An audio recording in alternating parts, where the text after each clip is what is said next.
So I'm Rae Langton. I've been here at Cambridge for 2.5 years, moved here from MIT, and I work in moral and political philosophy, feminist philosophy, history of philosophy, metaphysics, anyway, epistemology, far too many things, I'm afraid.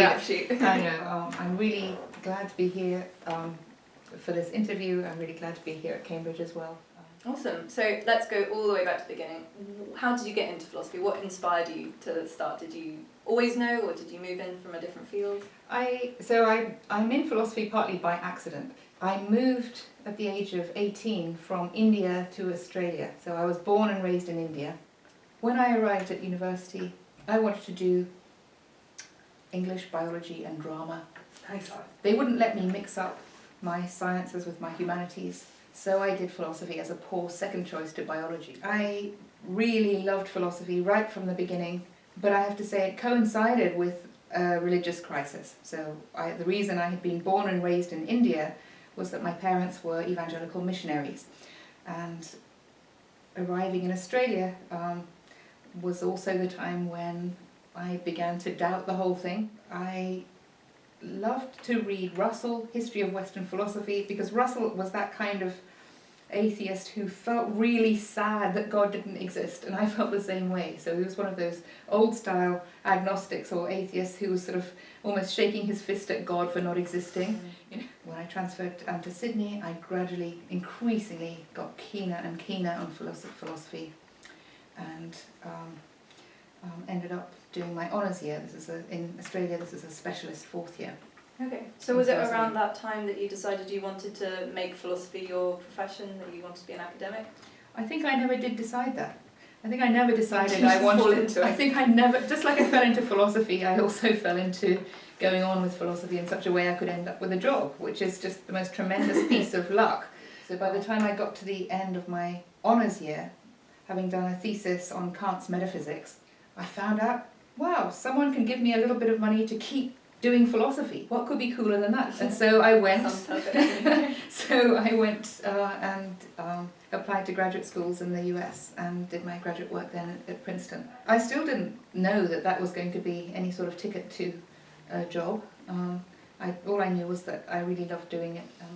So, I mean, you've said that your religious background affected your approach to philosophy, at least at the beginning. At least to begin with. Do you think your experiences as a woman have shaped your approach to philosophy in a particular way? Certainly it was very salient, even as an undergraduate, that I was a woman, partly because at that time, in the 80s, Sydney had 2 philosophy departments.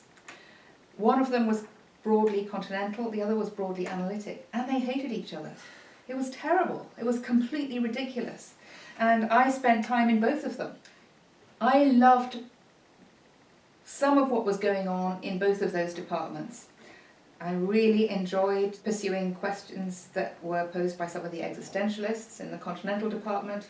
I really liked the way of doing philosophy that was done in the analytic department. And spending time in both was complicated, partly because it was tied up with questions about attitudes to feminism. The analytic department was mixed politically. There were Marxists in it, and there were right-wing people in it as well. Anyway, so your friends in the one department would say, "What are you doing over with those guys?" Juggling these allegiances was complicated there, and I'm glad to say that particular dynamic is gone, that those 2 departments are unified. The next stage at which I think it made a big difference to me was when I was doing graduate work at Princeton. I had planned to work in metaphysics and in the history of philosophy maybe. And as part of the graduate degree in any US PhD program, there's a requirement to do a range of different areas. So I was made almost against my will to study political philosophy. And again, I just got completely hooked into it. I was really lucky. There was a young political philosopher there, Will Kimlicker, who was a liberal political philosopher, but acutely aware of a range of different critical perspectives on liberalism. So communitarian perspectives, feminist perspectives, and Marxist perspectives. And all of a sudden I thought, wow, feminism, which I had always thought of as a commitment, is also philosophically much richer than I had realised. In the course of studying political philosophy, I studied liberal perspectives on the controversial topic of pornography. I found that they weren't at all doing justice to feminist work, primarily because they were equating feminist concerns about equality with, old-fashioned puritanical concerns about, pollution or wickedness or obscenity. Nowhere was this more obvious than in the work of Ronald Dworkin, I'm sad to say. I should not speak ill of the dead, but anyway.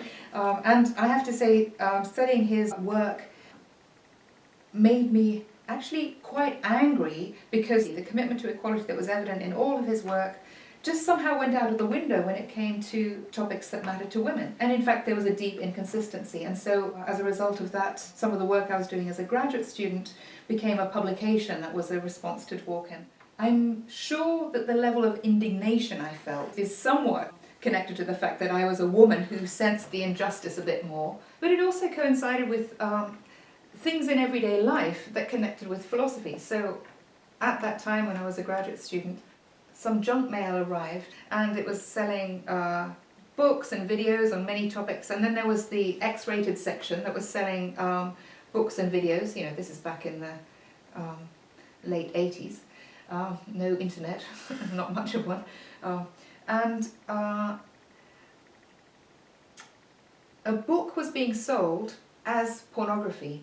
The book was titled Ordeal by Linda Lovelace. Yeah, the book was titled Ordeal by Linda Lovelace, and I knew about it because I'd been reading Catherine MacKinnon and the work of many other feminists, and I knew about this piece of testimony against the pornography industry where she says that in the making of Deep Throat she was in fact tortured and threatened, and this book, which was an act of protest against the pornography industry, was itself being marketed as pornography there in my mailbox. So I thought, wow, someone is trying to perform a certain kind of speech act. They're trying to make a protest. What happens? It gets turned into the very sort of thing that they were protesting. So that's a, moment of startlement in looking in my junk mail, connected up with the things that I was studying in political philosophy, and I thought, wow, these issues of silence go much deeper than philosophers have really done justice to.